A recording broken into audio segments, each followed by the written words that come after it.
draw your chair near this fire I have corded for you. Yes, even here, in this world of wires and light, an old woman can make a hearth. You, listening in the quiet hours when the world is sleeping and your own soul is stirring, you are the one I have been waiting for. Dim your screens. Let the noise of your time fade away. Tonight, your Gogo Naledi will tell you a story. Not a story from a book, eh? A story from my own bones. A story before the word history was ever spoken. I am older than the soil of the first farms, older than the first king's crown. I am a memory walking in this new machine world, and I am here to help you remember who you are. So, settle in. This is not a lesson, this is a remembering. I remember the waking. Before the sun, yes, not because of some screaming clock or a glowing rectangle in your hand. We woke because the fire, our other heart, had shrunk to embers, and someone needed to feed it before the cold could creep in. The sky above was a deep bruised purple, and the air, it smelled of ash, of hide, and of the damp earth waking up. You would stretch inside a home made of bent branches and skin, a home that breathed with the wind. There were no alarms, but the rhythm of the night turning to morning lived inside of us. This was our life for thousands and thousands of my own years. We are speaking now of a time 10,000 years before your new calendar begins. There were no cities, my child, no empires, no kings, no stone temples. The only roads were the ones we walked, following the animals and the seasons. The only architecture were the light of the fire and the memories we carried in our hearts. We were not the brutes from your picture shows, no. We lived in small families, moving with the water, with the plants. We carried all we needed, our stone tools, our dreams, and the stories of our people. The world was wild, but it was known. It was our home. Let me take you to one of our mornings, by a lake, in a place your maps now call Israel. 23,000 years ago, we just called it the place of reeds and fish. We woke to the cry of the cranes. Our homes were low, round huts of woven branches. Inside, everything had its place. The grinding stones here, the sleeping mats there, and in the center, the heart, the fire. Someone, an elder perhaps, had buried the embers in the ash the night before. Not by chance, no, by skill. To make a fire from nothing is hard work, my child. To keep it alive, that is wisdom. Where there was fire, there was life. Where there was smoke, there was safety. Far to the north, where the great ice breathed down on the land, our cousins woke under a colder sky. In a place you call Dolni Vestonice, their shelters were made of the great mammoth bones, insulated with clay and furs. These people, they did not just hunt the mammoth, they shaped the earth itself. They took the clay and they made the first little figures in the world. Small, curved women, full of meaning. We held them in our hands. We put them in the fire. Sometimes they would burst. Were they prayers? Were they memories? We do not know the exact reason now, but we know this. It was not a thoughtless world. It was a world where art and fire lived together. Our days followed the sun. In the morning, the elders and the little ones would stay by the fire, mending nets, telling small stories. The others, the women mostly, would go out to find the wild grains, the roots, the berries. These women were botanists without books. They knew which root needed 2 boilings to be safe, which leaf could quiet a fever. They walked barefoot, but their minds held a map of relationships, a map of the earth's secrets. To think these people were less clever than you? That is the great arrogance of your time, my child. Our brains were your brains, but our lives demanded a knowing, a deep memory that most of you have forgotten. The young men and the strong young women, they might go to hunt.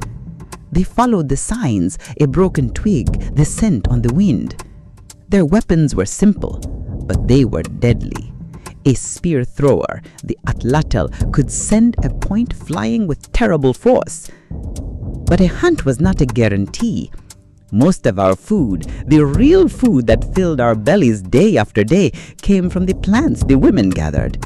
The hunt was for prestige, for danger, for a great feast that fed the whole family. Midday was for mending, for drying meat, for sharpening a stone until it could whisper through hide, and for teaching the children. Ah, the children. There was no school, no. The world was the school. They watched us. They learned by copying, by small touches and quiet words. They knew which bark was for medicine and which was for fire. They learned the names of the stars not as science, but as stories. We had no writing, but we had history. It was a secret library we held in our memories, and everyone held a part of the story. Let me take you home to my own land, South Africa. In a cave you now call Blambos, 75,000 years ago, we scratched patterns onto red ochre, a crisscross of lines, deliberate and ordered.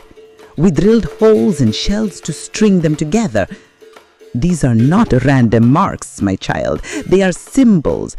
They mean we were already thinking in ideas, in spirit. We knew how to turn the world into meaning. We do not know what the symbols meant anymore, but we know they were made with a purpose. They were shared. As evening returned, everyone would drift back to the fire.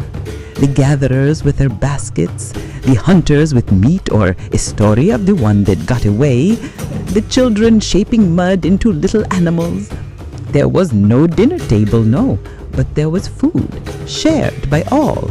There was warmth, and there was the fire, glowing bright again. Someone hums a tune. Someone tapped a bone on a stone, and an elder begins to speak, and the children fall quiet.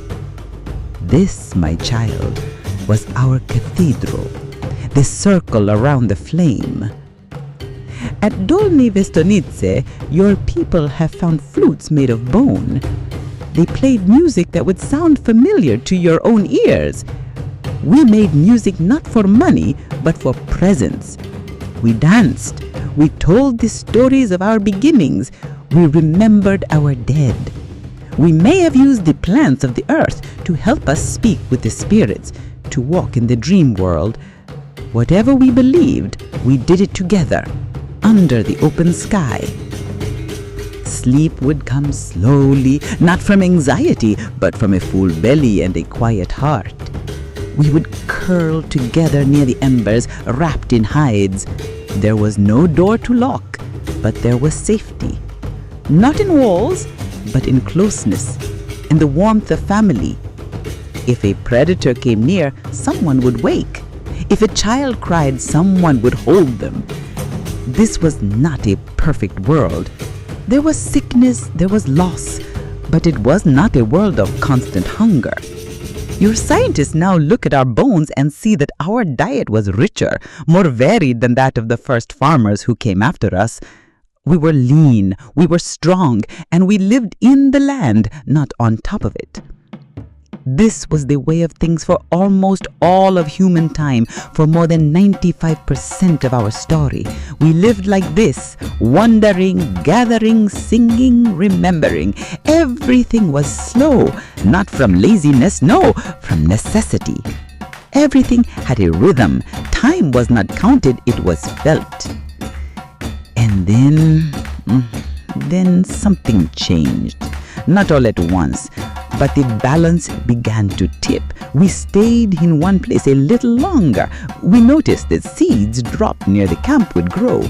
We began to settle. And when we stopped wondering, we began to measure. The future was no longer a return. It became a thing to be controlled. Time became hard, the soil became hard, and our stories, they became hard too. But that is for later. For now, just remember this morning, 10,000 years before your cities. The smell of smoke, the taste of a bitter root, the warmth of another human sleeping beside you, the slow waking of a world that had not yet been fenced in. Before kings, before clocks, before gods with names, there was this, a life shaped by a flickering fire and the memory of how to tend it.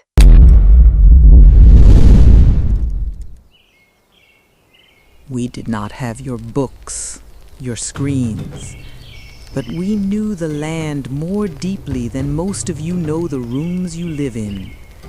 We moved through the world not with a desire to own it, but with the ease of long, long familiarity. Our lives were not a transaction with the earth, my child. They were a conversation. Which berries came first after the rain? Which root held poison unless you boiled it twice? Which bird's call meant a storm was coming?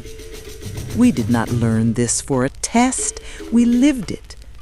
Because not to know was not to eat, and not to eat was to fade away. For us, knowledge was not a hobby, it was our inheritance. The strange thing, you see, is that we remembered all of it. For hundreds of thousands of years, we survived not by building machines, but by knowing, a deep, bodily knowing. We knew plants as relatives. We knew stones as future tools. We knew the land not as a picture, but as a story. A story passed from mouth to ear, hand to hand, season to season. Your scientists today, they find our footprints. A single tooth from a woman who died 30,000 years ago tells them what she ate. Pollen on a flint blade tells them what was blooming when she last used it. These are not guesses. They show a truth that stings your modern pride. Our world was not one of miserable scarcity. It was a wild, unplanted garden of abundance, and we had learned to read it like a sacred text. The story you tell yourselves that men hunted and women gathered, it is too simple. Yes, the men often hunted the larger animals, but the women, the women were the anchors of our world. They knew the edible plants, yes, but they also knew which trees could heal a wound, which root could stop the pain. Their knowledge was a living map, one you walked and sang into your children.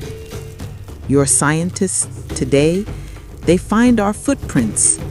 A single tooth from a woman who died 30,000 years ago tells them what she ate. Pollen on a flint blade tells them what was blooming when she last used it. These are not guesses. They show a truth that stings your modern pride. Our world was not one of miserable scarcity. It was a wild, unplanted garden of abundance, and we had learned to read it like a sacred text. Even of poison we knew. On a stone blade from a cave in my own South Africa, they found the residue of a poison made from castor beans. This means someone knew not only which plants were toxic, but how to prepare them, how to use them. That is chemistry. That is a science grounded in generations of trial and error and story. Much of this knowledge moved through the women, yes, because they were the ones tending the children, the sick. They were the ones watching the slow changes in the world while the hunters chased what was fast. In the forager peoples who still live today, like the Hadza or the Jew Huansi, the women can name hundreds of plants.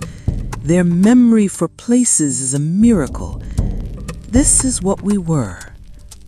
Our knowledge was carried in the body through rhythm, through touch, through taste. Of course, the world was not the same everywhere, but the pattern was the same, a deep knowledge of the local world and a way to pass it on. At Osei, too, they found over 100 different plants we used. Wild wheat, barley, figs, acorns. We were not just stumbling upon food, we were managing the landscape. Some are now saying we practiced a kind of fire stick farming, using controlled burns to encourage new growth. Fire was not just for warmth, it was a tool to shape the land, elegant and wise. And all this incredible embodied intelligence was passed without a single written word. It moved through story, through song, through watching your mother grind seeds and knowing just by the feel of it when the paste was ready. Through knowing that this mushroom looks like the one that killed your cousin, but this one is missing a tiny red ring around its stem. That kind of memory does not live in books, it lives in bodies. I do not say this to make our world a paradise. There was hunger, there was sickness, there was death. But I say this, we were not ignorant. We were not stumbling in the dark. We were tracking stars, mapping rivers, and telling stories that carried more data than any of your scrolls. Our encyclopedias were our elders. Our search engine was the circle around the fire. Today, you think intelligence is about numbers, theories, the cold logic of machines. But our intelligence was situational, sensory, and saturated with meaning. To forget which berry poisoned you was to risk the death of your family, so we did not forget. We remembered everything, and we told it again and again until it became the rhythm of our walking, the lyrics of our rituals, the shape of our tools. The world was not wilderness to us. It was kin. And perhaps that is the deepest truth I can give you. That we, with no books, no schools, no cities, still knew more about our own home than most of you know about yours. And that knowledge did not come from conquest. It came from reverence. It was carried every morning by feet on the earth, by eyes scanning the trees, by hands reaching into the soil, by people who had nothing and yet somehow knew everything that mattered. We were not brutes. We were you, just barefoot, fire-lit, and unburdened by your concrete and your glowing screens.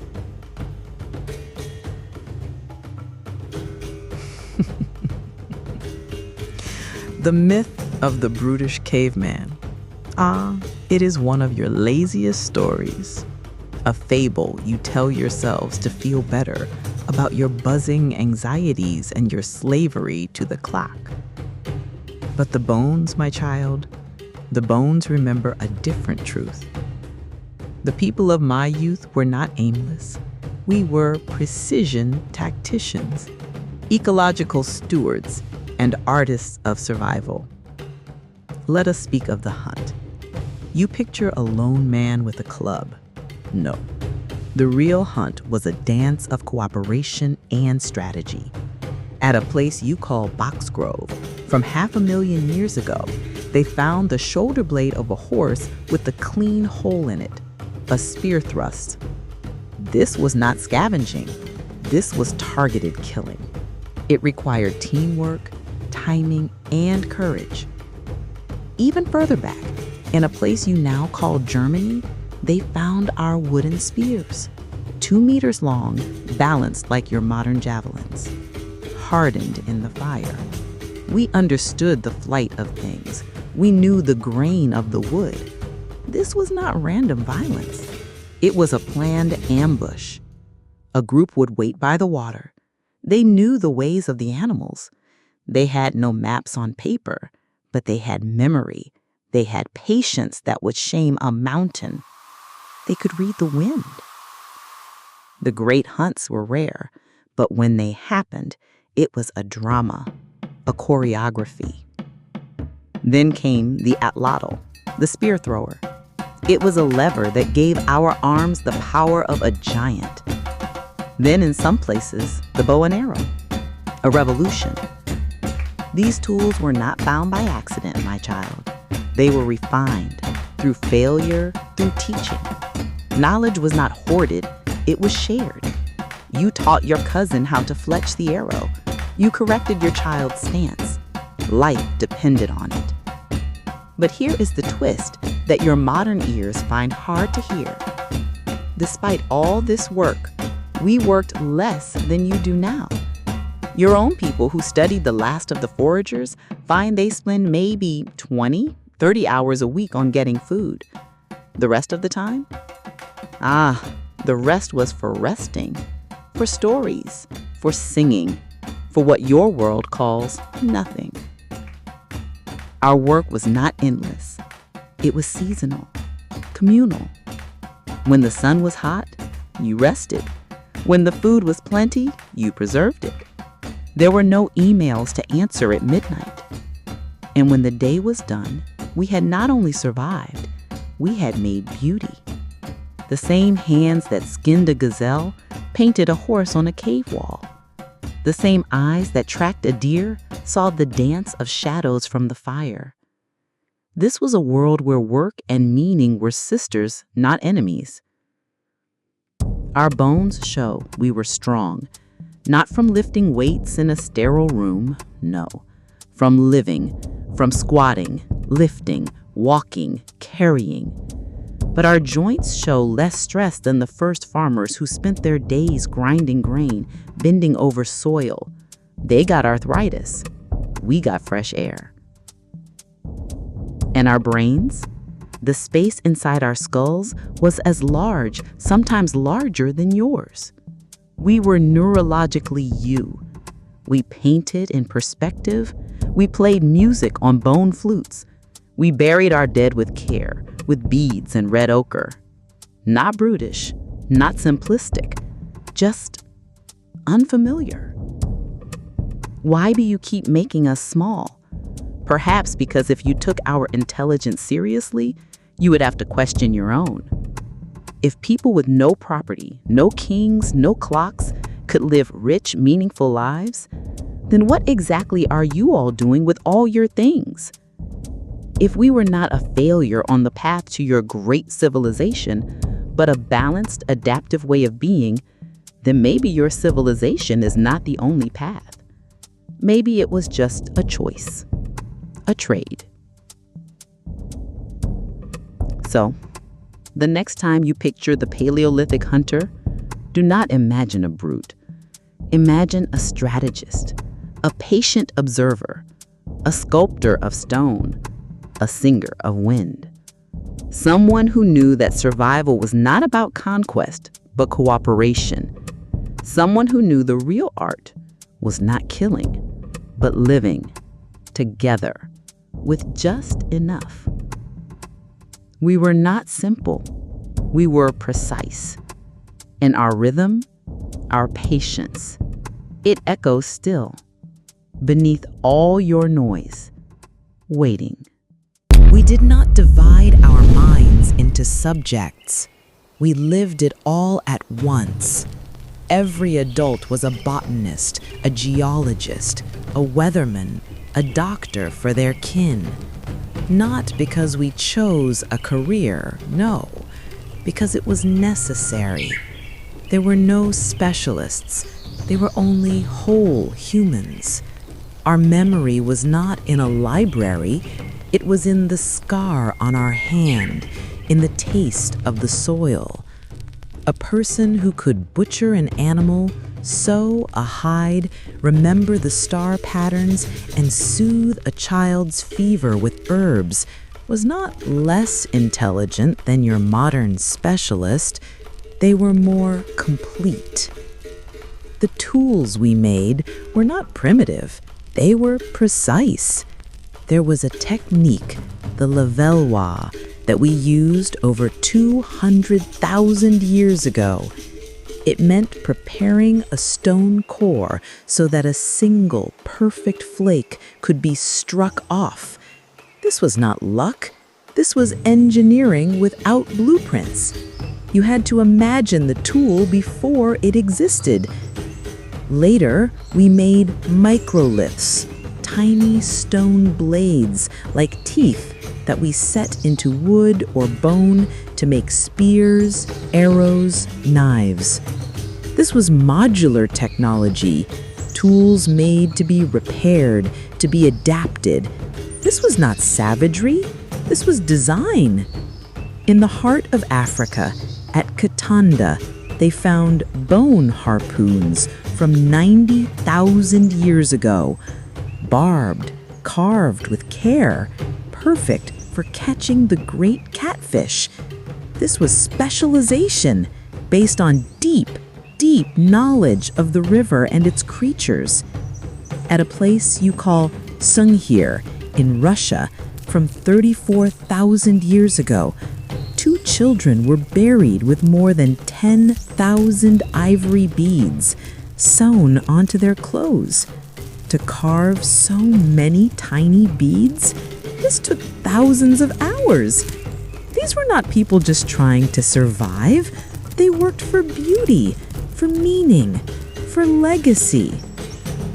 And sometimes it was dark.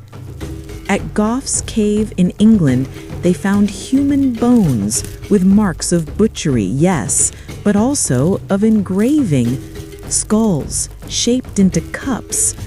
This was not just violence, it was ritual, a story told in bone after death. All of this, the harpoon, the bead, the flute, it came not from a mind thinking in abstracts, but from a hand that repeated, refined, remembered. We experimented daily for generations. Our world was a laboratory without walls, a university without books.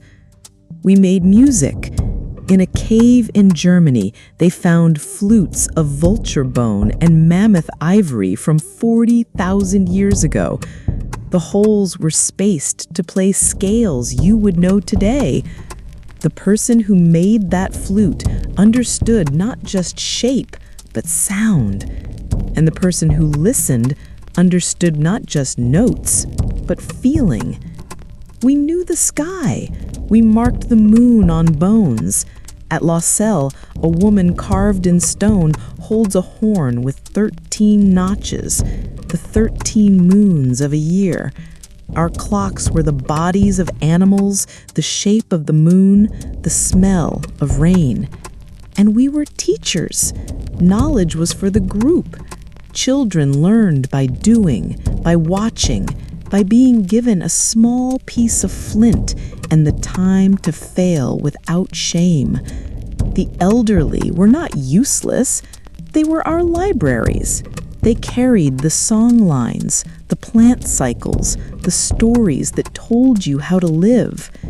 If you did not remember the story, you did not survive the winter.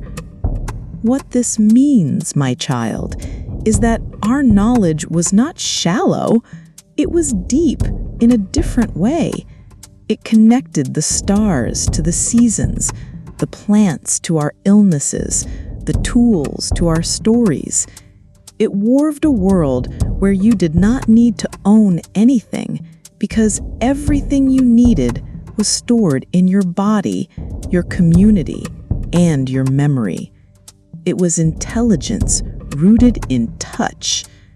And in this way, perhaps we were wiser than you. For in your world of sharp divisions, you have forgotten how to be whole. You outsource, you segment, you forget. But we remembered. We remembered how stone breaks, how fire flickers, how grief needs a song, and we carved it all into the world so that you, one day, might remember too. The caveman is a myth. Not because we never stepped inside a cave, no, but because the idea that we lived there, grunting in the dark, is a fantasy you tell yourselves. The truth is softer, smarter, and always on the move.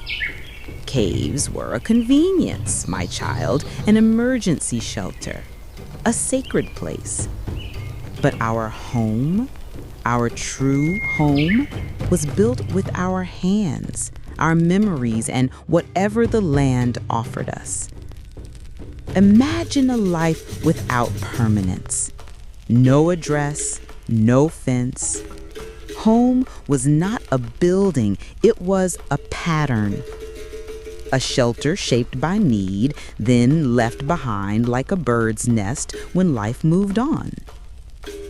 At a place on the French coast called Terra Amata, from 400,000 years ago, they found the ghosts of our huts in the ancient sand.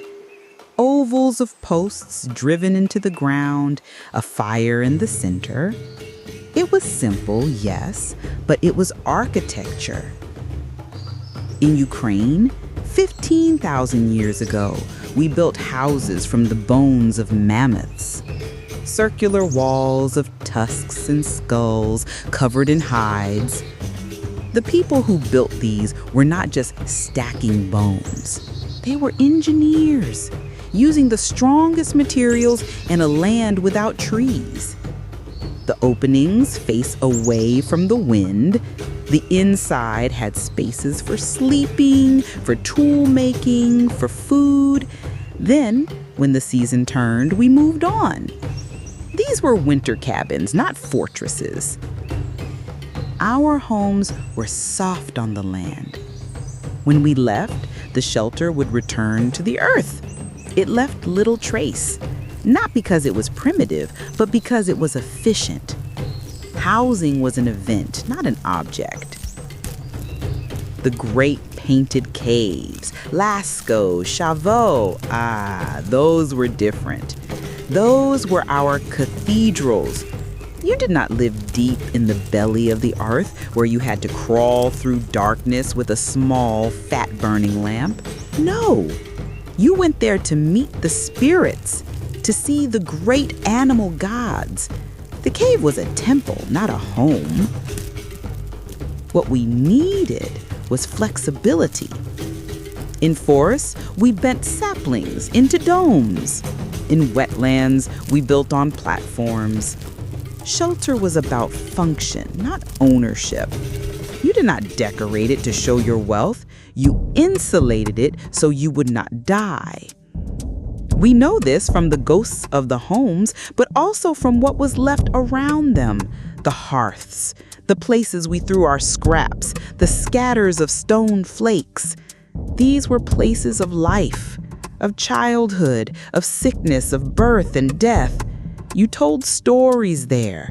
You mended clothes. You invented lullabies. You looked out of your woven doorway and saw the moon, not your neighbor's security light. Our homes were also blueprints we carried in our minds. When we returned to a place when the berries were ripe again, we would rebuild in the same pattern. The hearth in the center, the sleeping places around it. Homecoming was a ritual, a return to a rhythm, an agreement with the land.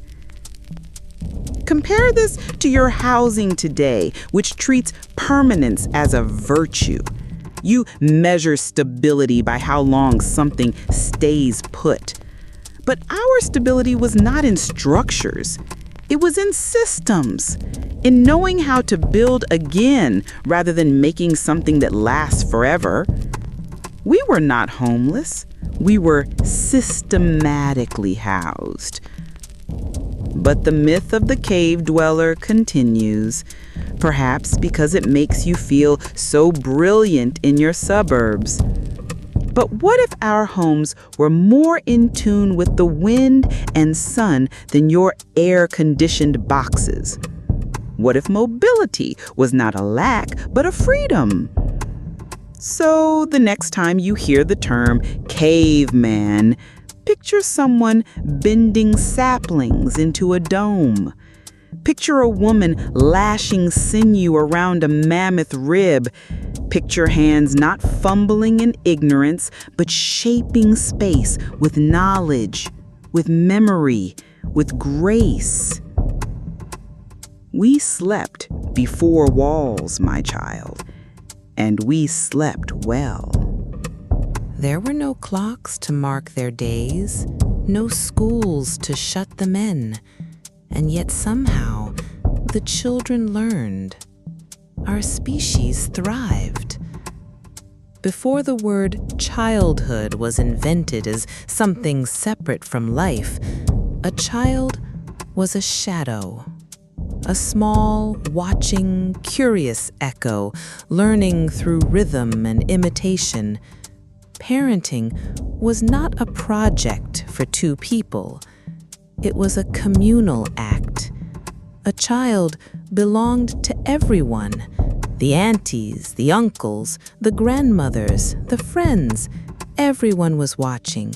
Everyone was teaching. When a child cried, it was not one mother's problem. When a child learned to throw a stone just right, the pride was shared by the whole camp. The little ones were rarely put down. They were carried, skin to skin, hearing all the sounds and conversations of the adult world. They were not hovered over. They wandered, they explored, they returned. They trailed after the adults, learning the plants, the tracks, the stories, long before anyone tried to teach them.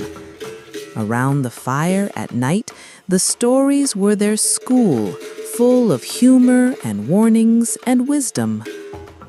We find the evidence in stone, small tools with clumsy marks on them, imperfect flakes. These are not mistakes. They are childhood preserved. They tell us that children practiced beside us, learning not in a separate room, but as part of the work of living. And the presence of our old ones, the ones with healed bones, this tells you something vital. In a cave you call Shanidar, they found the bones of a man old for our time who had been blind in one eye, his arm withered. He had survived for years like this. Someone had fed him, cared for him.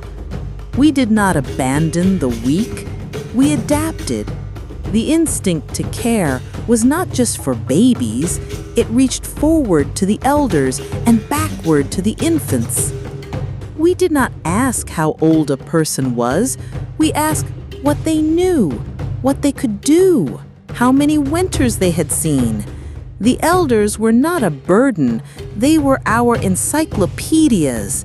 They held the songs, the trails, the memories that made death less frightening. To raise a child in this world was to raise them in a living archive where a 6-year-old would play with a baby one moment and sharpen sticks with their grandmother the next. There were no report cards, but there were consequences. If you did not know which berry would make you sick, you suffered. If you could not skin a rabbit, you went hungry. The stakes were higher than your tests, but the support was stronger than any school.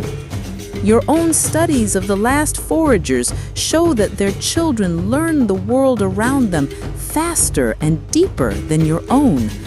A Hadza child can name dozens of plants by the age of 10. This is intelligence shaped by the landscape, not by a curriculum.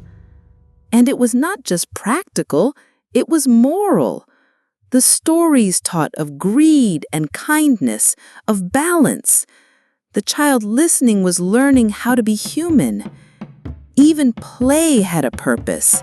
They made tiny tools. They role-played the hunt.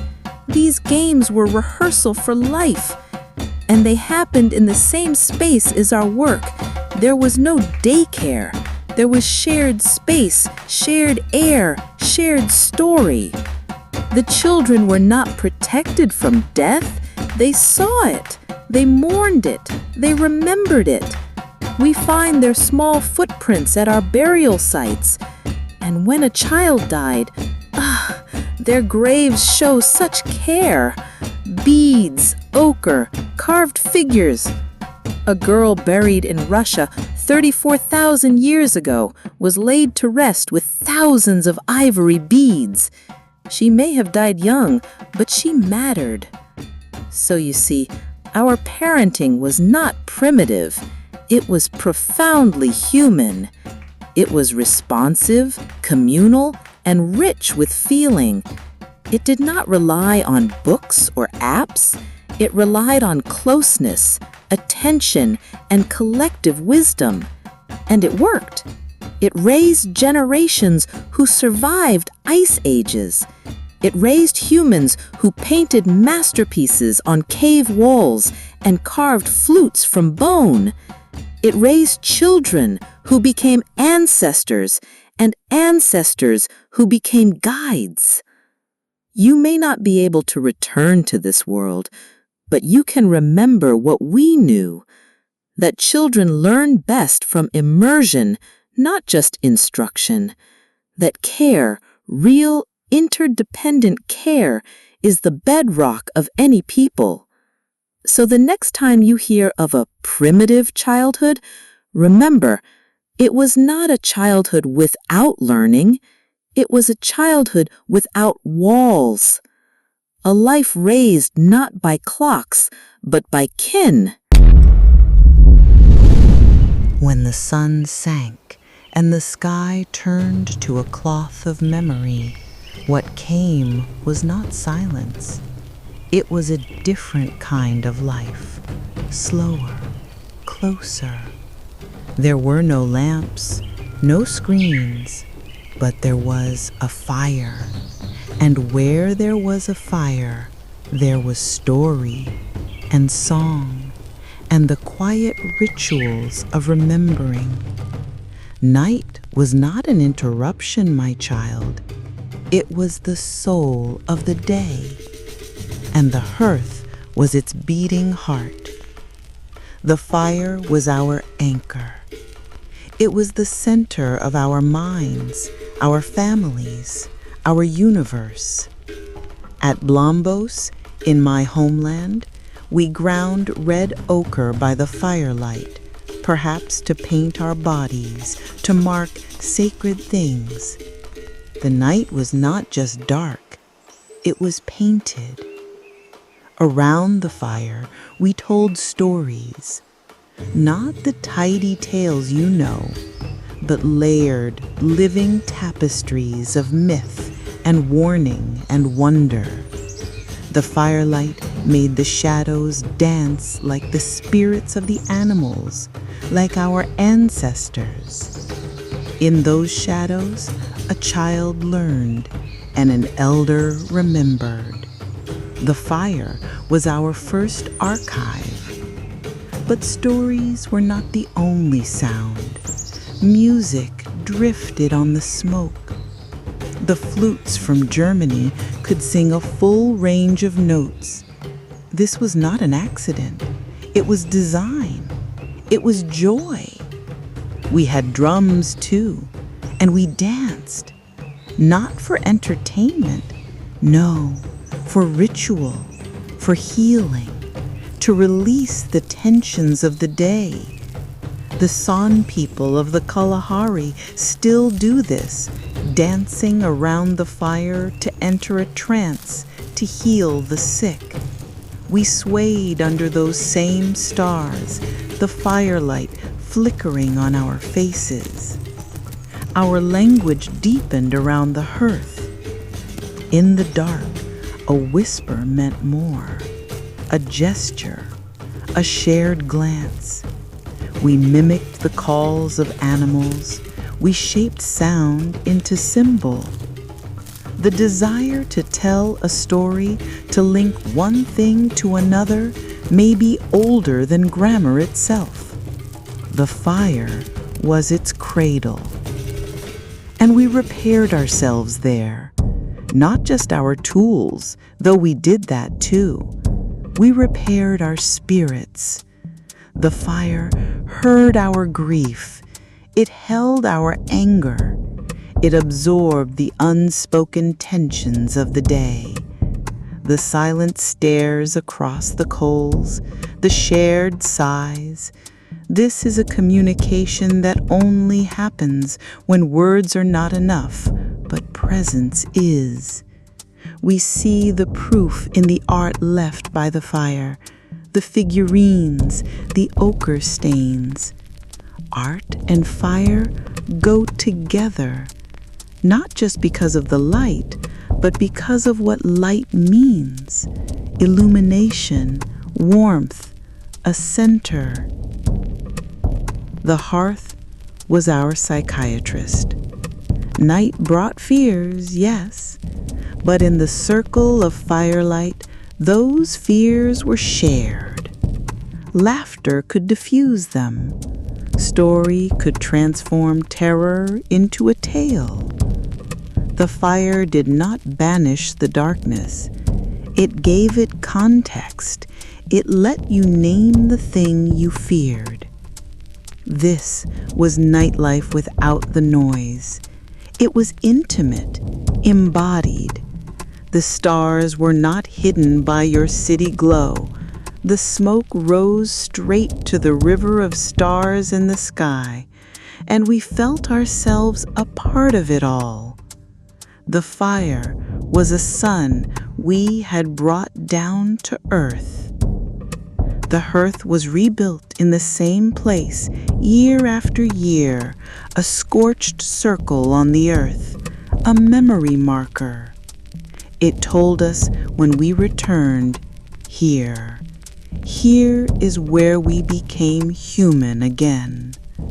So when you ask what we did at night, the answer is not less than you, it is more.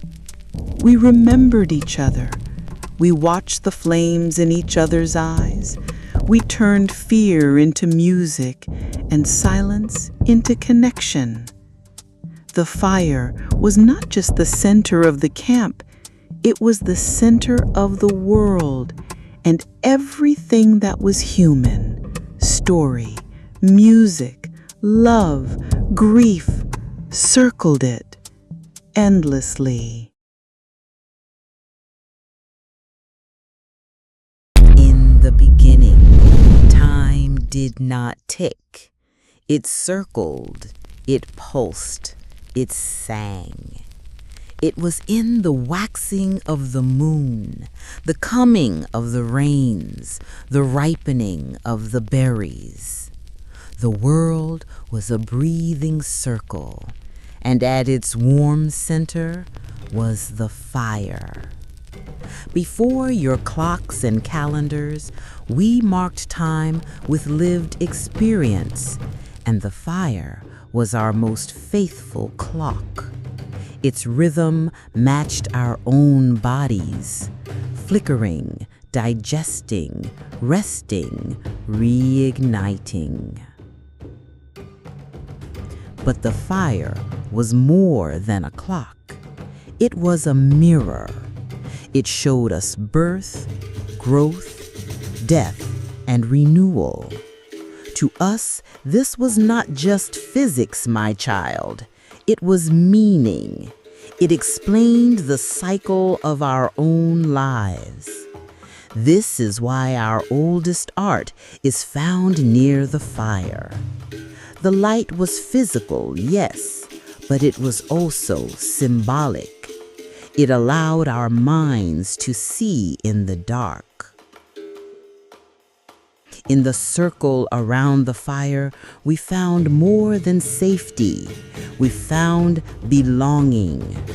Your science now has a name for what we felt in our bones: oxytocin, the bonding hormone. It rises when we share stories, when we sing together, when we look into each other's eyes. These rituals soothed us. The fire was, in a way, a pre-modern therapy session. It regulated our fears through communal care. Nighttime was medicine. This rhythm, over time, became memory. Our stories were not stored in books. They were kept alive in our voices. The repetition was not a flaw. It was a feature. It embedded the knowledge deep into the mind of the group. The fire creates a shift. In the day, talk is practical. Where is the water? What tracks are these? But at night, at night, the stories come out, the myths, the memories, the laughter. The fire opens a space for reflection, and that space is what makes a culture. In the fire's glow, time is not marching forward. It is returning through memory. The elders become timekeepers. The children inherit not just names, but stories. The fire also shaped how we saw death. We buried our dead with traces of ochre, with scorched stones. The end of a life was not an end, it was a transformation. Fire, like death, changed things without destroying them. It turned flesh to smoke, presence to memory, but never to nothing. The dead were remembered around the fire. Their names, their jokes, they became part of the rhythm. The hearth was the first temple, built not of stone, but of attention. Your psychology now supports what our intuition practiced. The flickering light creates a meditative state. Some of your thinkers even suggest firelight helps shape human consciousness, not through its use, but through the trance it creates. The gentle randomness of the flame awakens the part of your brain that dreams, that remembers, that knows itself. Fire was the first screen, not because it showed you things, but because it allowed you to see yourself. So when the fire burned low and we lay down to sleep, we did not leave time, we entered it differently.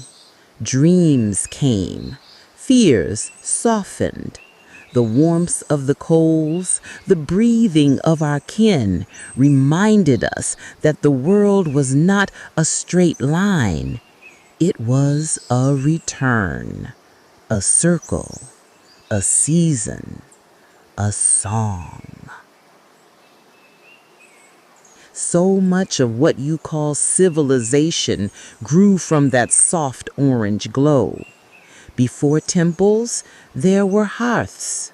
Before scrolls, there were stories. Before clocks, there were coals. And before history, there was memory, kept alive not by ink, but by flame and voice. The fire was the access, and all things human turned around it. Before we built walls, before we planted seeds, we were already not alone. Somewhere in the slow turning of the world, another creature walked beside us. It was not tamed by force. It was the dog, and it came to us not through domination, but through something far more ancient. Proximity, patience, and the shared pulse of survival. By the time of my youth, 10,000 years ago, we were already burying our dogs, not as tools, no, as companions, at a place you call Bon Oberkassel. The bones of a human and a dog were laid side by side. The dog, I remember, had been very sick in its life. Someone had fed it, tended it, kept it alive. This act, it was monumental. It meant we were not just tolerating the dog, we were healing it. The myths you tell are of conquest, but the truth was slower, softer. A few wolves, the less fearful ones, began to linger at the edge of our firelight, drawn by the scent of our food. Over generations, we allowed them to stay. They, in turn, learned to live with us. Perhaps they warned us of danger. Perhaps they simply offered warmth on a cold night. It was a dance that changed us both. The muscles in their faces changed to better speak to us with their eyes, and our own hearts learned to read them. The bond between a human and a dog, your science now shows, it is written in our blood, in the same hormones that bond a mother to her child. We shared our food. The wear on their ancient teeth shows they ate what we ate. We fed their evolution. But more than food, we shared the hunt. Their speed and their nose made them our partners. They were not pets waiting by the fire. They were collaborators, and that required trust. We did not own them. They could come and go, but while they stayed, they changed the shape of our lives. They gave us security, companionship, and warmth. We gave them food, protection, and a place. This is why we buried them with such care, with grave goods, in sleeping positions, as if still dreaming by the fire. These are not signs of livestock. These are signs of mourning, of love. This bond may have shaped our own minds.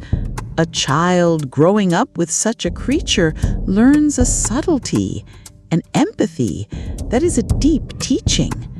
No other animal joined us so early or so intimately.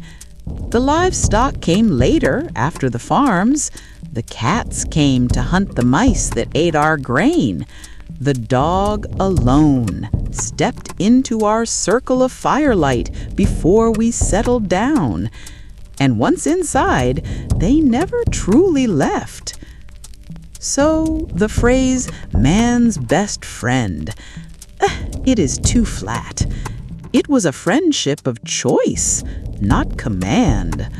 The dog did not submit. It chose us. And we did not command, we offered a space. In this way, we did not domesticate the dog. We found each other in the wild. And in that finding, we changed each other forever. The bones in the ground speak not of conquest, but of cooperation. The dog did not become human, but in many ways, it helped us become more human, more empathetic, more watchful, more communal. It curled at our feet, not as a servant, but as a mirror. And what it reflected back to us was something soft, warm, and shared.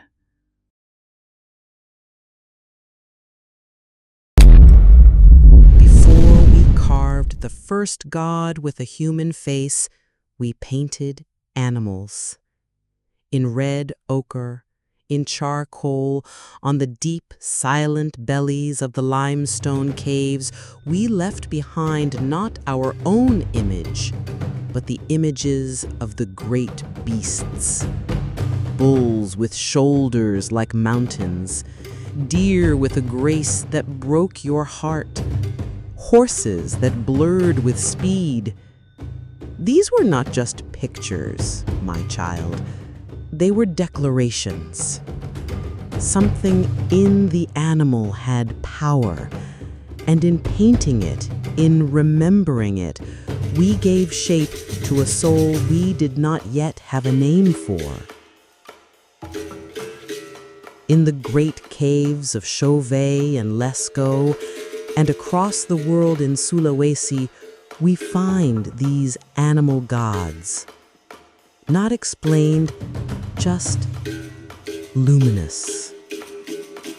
At Chauvet, 30,000 years ago, the walls breathe with lions, panthers, mammoths, painted with such skill, with shading and movement. These were not the scribbles of savages. They were acts of ritual. Some say they were altars. I say they were prayers. In Lascaux, in one of the most mysterious paintings, we see a man with the head of a bird falling before a wounded bison, a rare picture of a human, and it shows that the line between our species was not so sharp in our minds. This shapeshifter, he is part of the same spiritual world as the beast. Why did we do this? Why did we crawl deep into the dark, dangerous earth to paint? These were not our homes. They were our sanctuaries, our memory vaults, cathedrals of stone and silence. To enter the cave was a ritual in itself, a return to the womb of the earth. The flickering torchlight made the animals move. It was not art, it was cinema. It was trance. The animals we painted were often the ones we ate, but we rarely showed them being killed. They appear majestic, sacred, as if to paint them was not to own them, but to become them, or to ask their permission. This is what you call animism, the belief that all things have a spirit.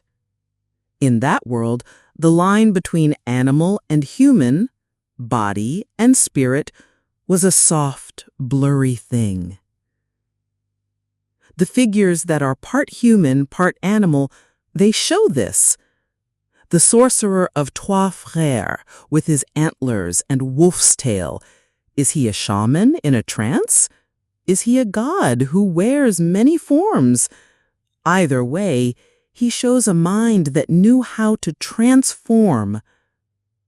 To be in the cave was not to watch animals, but to become them, to honor them, to ask them to forgive you for taking their life. Your world today separates survival from symbolism, but for us, they were the same. The mind that could follow a track in the snow could also follow a metaphor in a painting. The great awakening of our imagination, what you call the cognitive revolution, was an explosion of art. And that art was first and foremost about the animals. Even our Venus figurines, those full-bodied women, often have animal features. It is as if our own self was still forming, still half beast, half spirit. In our world, the idea that humans were the crown of creation would have seemed strange. If anything, the animals were the crown. They led the way. They carried the stories. They returned in our dreams. They lined the cave walls larger than life, reminding us not of our power, but of our dependence. And that dependence was emotional, too. To watch a herd of wild horses run across the plains was not just a tactical observation, it was awe. It was reverence. The sound of their hooves echoed in your own chest. To be alive was to be alert to animal presence. The animal was not an object. It was a sign. So when you look at these ancient paintings, do not ask, what were they trying to say? Ask, what were they trying to feel? What kind of world needs the deer to be painted over and over again in the same place with the same sacred curve of muscle? What kind of memory lives not in words, but in pigment? We cannot know the exact chance, the exact thoughts, but we know this: the act mattered. It was repeated. It was passed down. And that makes it sacred. Long before religion, there was reverence. Long before language, there was the line. Long before civilization, there was the animal and the human, watching, listening, breathing together. The gods of our first world had fur and claws and eyes that glinted in the dark. And we painted them, not to possess them, but to remember what we were before we forgot. High on a hill, in a place you now call Turkey, long before the wheel or the plow, someone carved a circle from stone. Great pillars weighing many tons, arranged with an intelligence that should not have been there yet.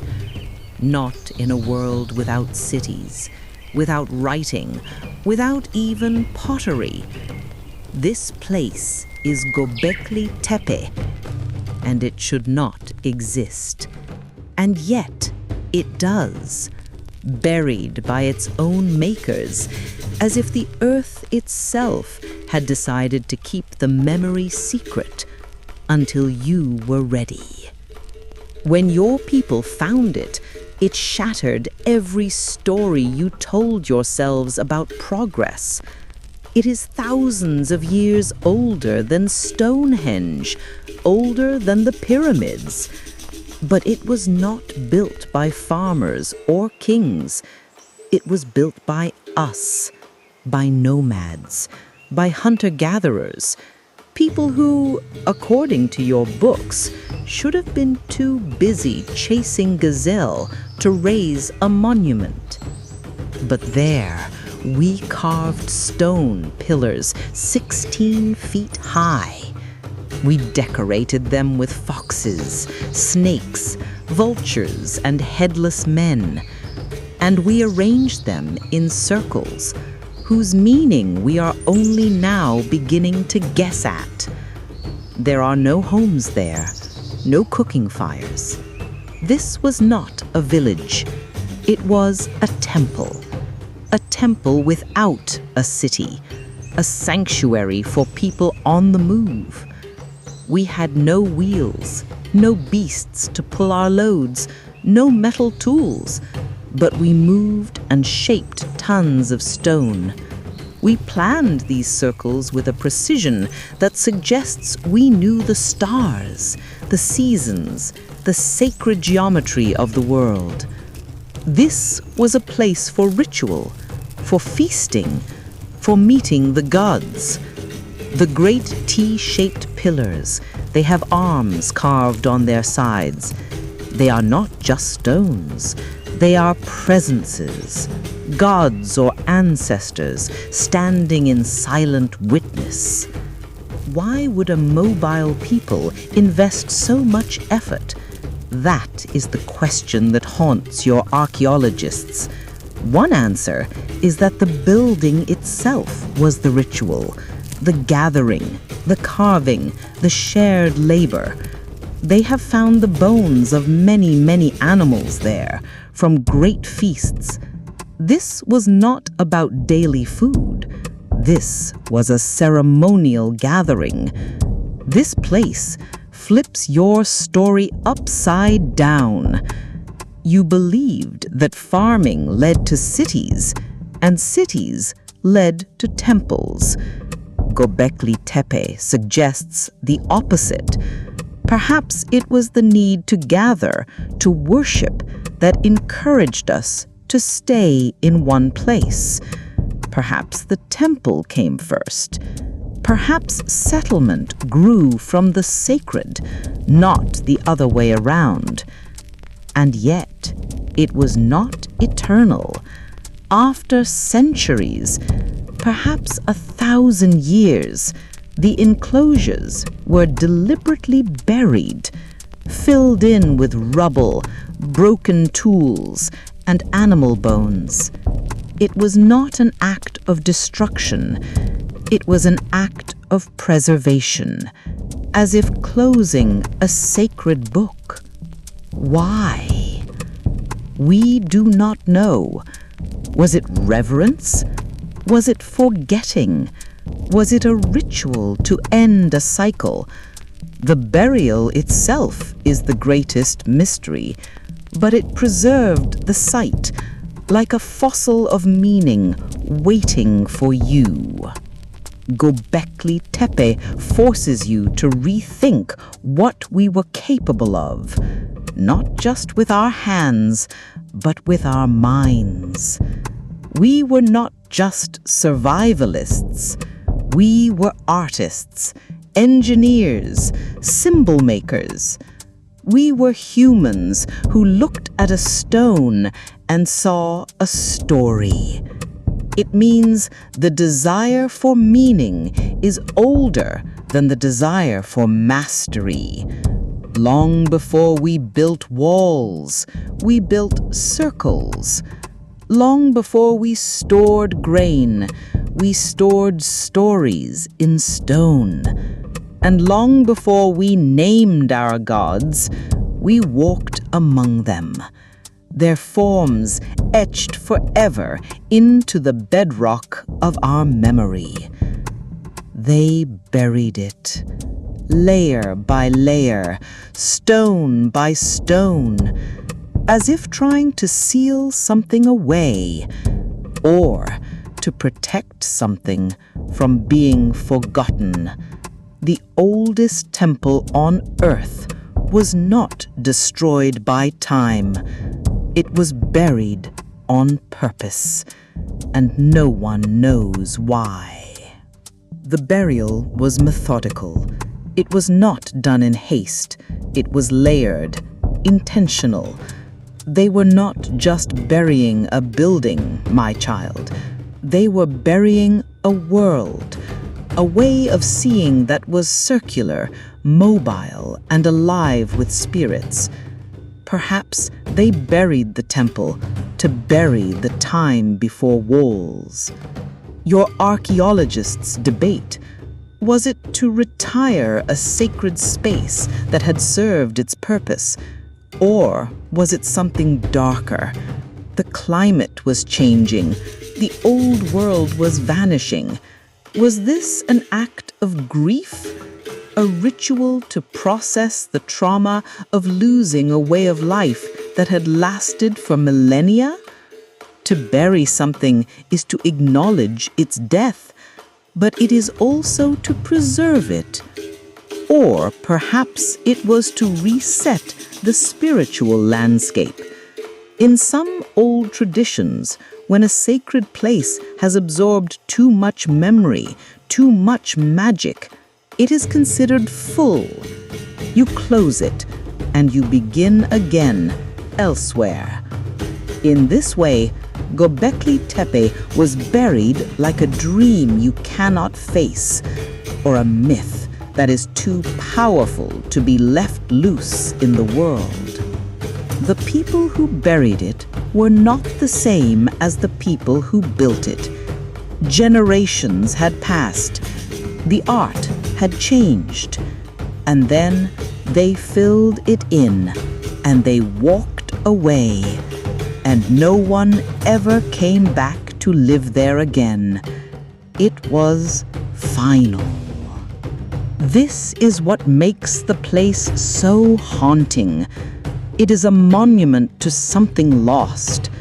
Was it the end of a world where animals and humans were relatives? Was it the moment we began to see ourselves as separate, as rulers? The enclosure walls at Göbekli Tepe were not for defense. They were for encounter. The pillars do not dominate. They participate.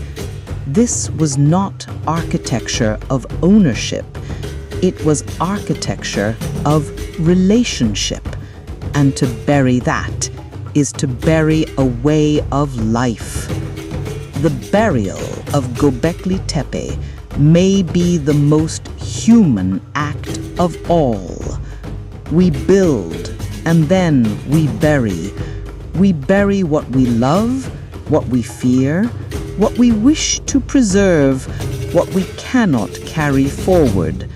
And so they covered their carved gods and their myths in limestone and silence. And they walked away, leaving you a question, not an answer, a temple without a city, a prayer sealed in dust, and a truth that still burns beneath the stones. There is a story you keep telling yourselves, that the day we planted wheat was the day we began to rise. That when we traded the wandering life for a fenced field, we stepped forward into progress. But what if the seeds we sowed were laced with sorrow? What if, along with wheat, we cultivated anxiety? A slow trade, my child. Mystery for management. Rhythm for repetition. Memory for measurement. This is the trap that opened when we stopped moving with the land and began to fix ourselves to it. In doing so, we changed more than our food. We changed our minds. Before this, our lives followed the cycles. Our diet was rich and varied. Our bodies were healthy. Our days were structured by light and need, not by clocks. We did not own land, and we were, for the most and all, equal. But with agriculture came surplus. With surplus came storage, and with storage came the need to guard it. This was the birth of a new kind of stress. Crops can fail. Pests can come. A neighbor can steal. A bad season could mean starvation. Anxiety entered the calendar. And along with it, labor. We, foragers, worked less than you might imagine, But the first farmers worked longer, harder hours, bending, weeding, harvesting, grinding. Our bones from this time show the strain. Arthritis, dad teeth from all the grain. The irony is that as food became more secure, our health became poorer. And then came the walls. At Jericho, one of the oldest cities, we find walls. With land ownership comes land defense. The wall is not just architecture, it is a state of mind, a boundary between us and them. Status, too, began to harden. In our wandering bands, prestige came from skill or wisdom. In a settled village, wealth can be stored. Inequality finds a foothold. But the deepest change was in our spirit. Agriculture demanded planning, scheduling, control. Time became something to manage, not to follow. The chronic worry began. What if the rains do not come? We began to try to outmaneuver the world instead of dancing with its unpredictability. Our gods also changed. The wild, mysterious spirits of the animals were brought indoors, contained, tamed. The bull skulls on the walls of Chattahooyuk. It is the taming not just of animals, but of imagination itself. This was not a mistake. Without it, you would not have your cities, your writing, your history. But it was a trade-off. And it came with costs you are still paying. Your bodies bear the memory. With dense populations came disease, measles, smallpox. Many of your great sicknesses arose from living so close to our animals and our own waste. So, why did we do it? Perhaps we had to, as populations grew, but perhaps it was something else. Perhaps, as Göbekli Tepe suggests, the urge to gather in one place for ritual came first. Perhaps we settled not for food, but for meaning. Because we needed to return to the same place to bury our dead, to tell our stories. In this way, the trap was a slow weaving of roots into soil, a shift from relationship to possession, from being of the world to standing apart from it. And now, 10,000 years later, you live surrounded by the consequences. Your food, your calendars, your stress, your loneliness, all bear the imprint of that long ago shift. But so too does your memory, the yearning you feel for simpler rhythms, for a life that moves with the light. This is also our echo in your bones. We are not separate from you. Our choices are your inheritance. The day we planted wheat, we also planted worry, not because we were foolish, but because we were human. Because even then we were chasing something more than food. We were chasing permanence. And permanence, my child, is heavy. It needs walls. It needs plans. It needs gods that do not leave. But the land remembers the old rhythm. And somewhere deep inside, so do you. In the beginning, time did not tick. It circled. But somewhere between the first farms and the first cities, time changed. It stopped being something you felt and became something you feared. It became a column in a ledger. Wheat nourished our bodies, yes, but it also seeded the calendar. And with the calendar came the collapse of the mythic mind. For thousands of years, time was a story. The rains came because a god wept. Seasons were explained by myths. But with farming, time had to be broken into pieces. The solar calendar was a tool for planting, yes, but it was a Trojan horse. To track time this way required a new kind of thinking, one that replaced reverence with regulation. At Çatalhöyük in Jericho, we see not just permanent homes, but permanent accounting. The first writing, cuneiform, was not born to write down poems. It was born to tally grain and sheep, to record taxes. The temple, once a place of cosmic alignment, became a tax office with incense. This changed how we thought. To live by the calendar was to become conscious of debt, of lateness, of aging. The old cyclical time, which offered endless returns, gave way to finality, to deadlines, to progress. It was a radical shrinking of the human story from a circle to a straight line. The sky itself became a ledger, a countdown. And with control came borders, maps, schedules. By the third millennium before your era, calendars were formal institutions. Time became a grid, and you became a dot inside it. The psychological effect was profound. People became schedulable.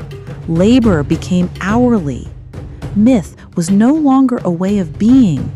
It was a tool for instruction, for conformity. Kings claimed divine right not for poetry, but to collect tribute. The solstice festival became tax season, and with it came stress. The calendar kept everyone on track, but it also kept them in line. You could be late, you could fail to meet your quota, and so linear time required enforcement. Bureaucracy grew from fear. Fear that memory alone was no longer enough to bind people together. Surveillance replaced storytelling. This was not a conspiracy. It was a transition, but it was not neutral. The shift to calendar consciousness narrowed what counted as real. Myth, dream, trance, metaphor. These became secondary. The body still knew the seasons, but the mind was now tuned to units. Days, weeks, years. Debt cycles, work hours, lifespans divided into childhood, productivity, retirement, death. We began to see ourselves not as participants in a storied world, but as producers in a timed economy. The mythic mind was repurposed into machinery. Ritual became habit. Spirit became statistic. And time, once a warm, wandering creature, was now a cold, forward line.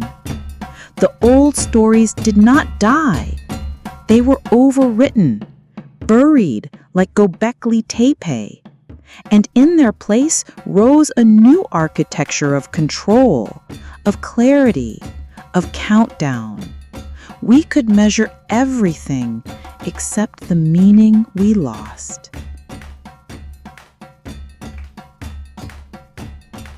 Somewhere inside your head, my child, between the flicker of a notification and the whisper of an ancient craving, lives a brain that thinks the world is still made of fur and firelight. It was not built for your 21st century. It was sculpted over hundreds of thousands of years to respond to a rhythm of life that no longer exists. And that mismatch, that is the source of so much of your suffering. Your nervous system expects a world where threats are real and close, where food is scarce, where meaning comes from being together. Instead, it is trapped in a world of artificial urgency, overwhelming information, and deep, deep isolation. Your dopamine system, the part that gives you pleasure, was calibrated for the small rewards of a hard life. Finding a patch of berries, the touch of a friend's hand, the feeling of returning to camp with food. Today, that same system is flooded, short-circuited by an endless stream of likes, ads, and drama. It is a neurological betrayal. And it is why you feel anxious for no reason or exhausted by simple things. Your ancient brain believes you are still in the wild. Every ping from your phone is a potential threat. Every moment of loneliness is a sign of exile, which once meant death. Your brain does not know the difference between being ignored online and being left behind on the savannah. We see the mismatch in your sleep. We lived by the fire and the moon. Our rhythms followed the sun. You blast your eyes with blue light until midnight and wonder why rest runs from you. We fell asleep to the sound of crickets. You fall asleep to the sound of algorithms. We see it in how you move. Our bodies evolved for slow, constant motion, walking, squatting, lifting, carrying. Your sedentary life, with short bursts of intense exercise, confuses the body. Movement was once part of meaning. Now, it is something you schedule. And the loneliness. The loneliness. Our world was one of perpetual closeness. Children were raised by the whole band.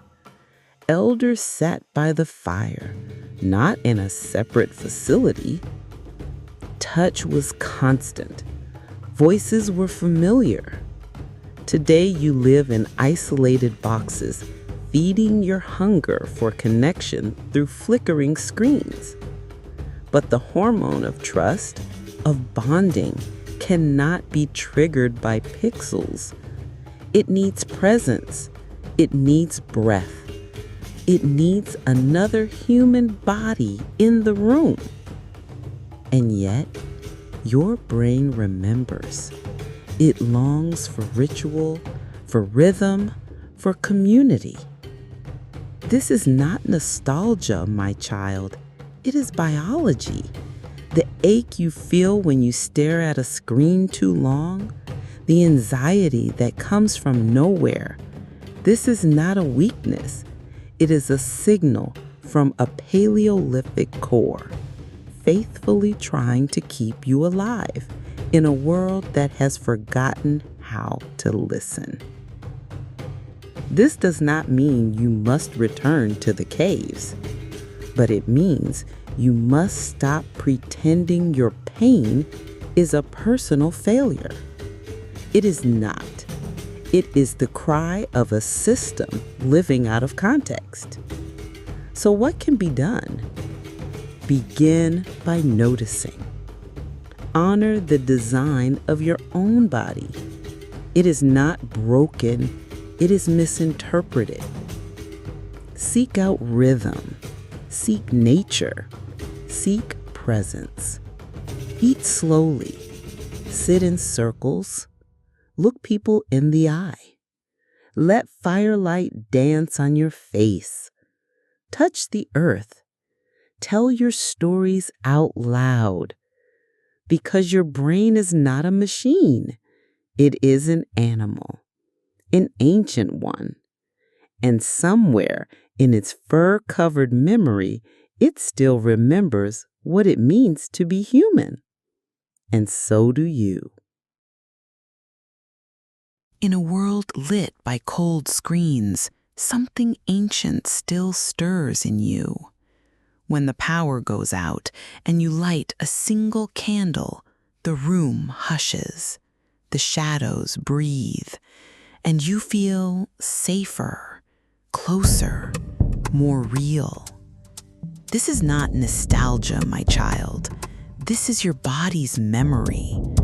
The kind carved into your nervous system over millennia, when the only light after sundown was firelight, and the only stories worth telling were the ones that kept you alive. Camping feels sacred because it is a return to unscripted hours, to food that takes time, to weather that matters. When you sit in a circle around a fire, you are not escaping civilization. You are rehearsing something older. Around that fire, you are not a username or a job title. You are just a body with breath and memory. The ache you feel when you come back from the woods, it is homesickness for a time when life was slower and perhaps more whole. For nearly all of human history, slowness was simply life.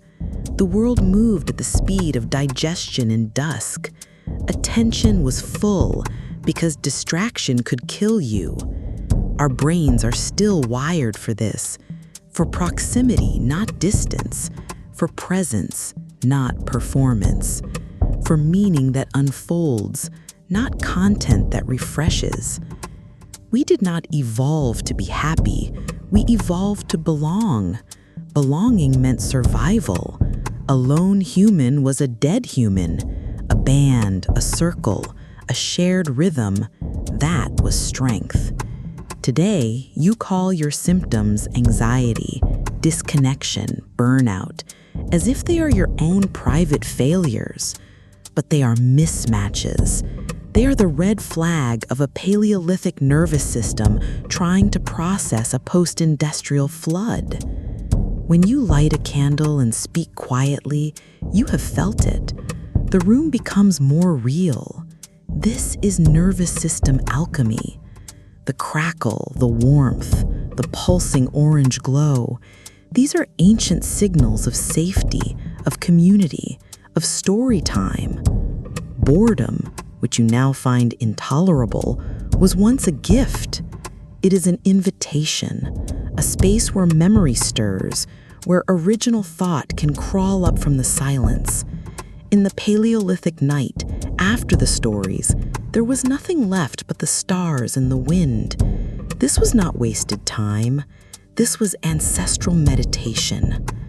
What if that longing you feel late at night is not pathology? What if it is memory?